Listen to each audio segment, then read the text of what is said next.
把它倒入锅中，加60克冰糖或者是白糖，然后开小火慢慢煮，一边煮一边搅拌，把菠萝水分炒干就可以，大概需要5分钟左右。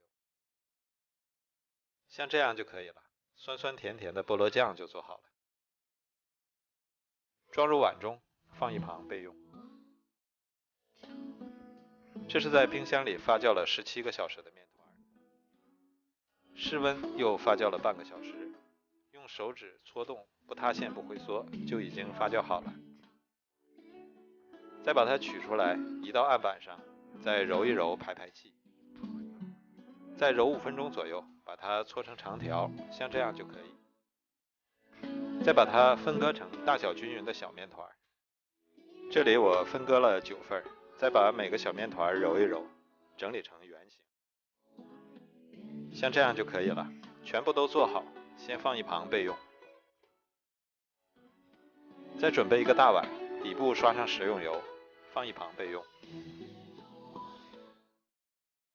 然后把第一个做好的面团取出来，用手轻轻拍扁，再取出擀面杖，把它擀成包子皮，像这样就可以了。再加上一大勺菠萝酱，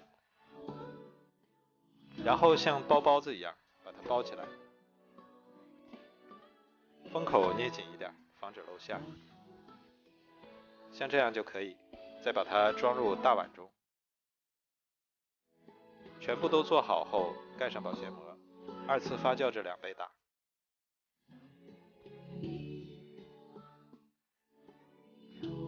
像这样变得胖乎乎的，用手指按压轻微回弹，然后再准备一个蛋黄，用刷子搅散，面团上刷上一层薄薄的蛋黄液，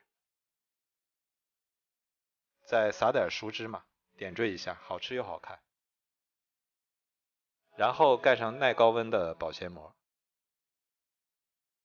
冷水上锅，盖上盖子，水开后大火蒸45分钟，时间到之后关火再焖5分钟。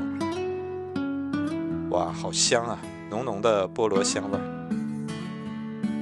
稍微放凉之后再把它取出来，用小刀在边缘划一圈，然后倒扣取出，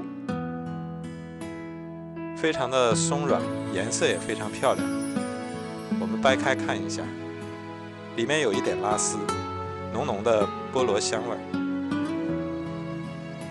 它是可以这样一层一层的撕下来的，非常的柔软，和外面买的面包没有什么两样。里面是酸酸甜甜的菠萝馅，非常好吃，老人孩子都可以放心吃。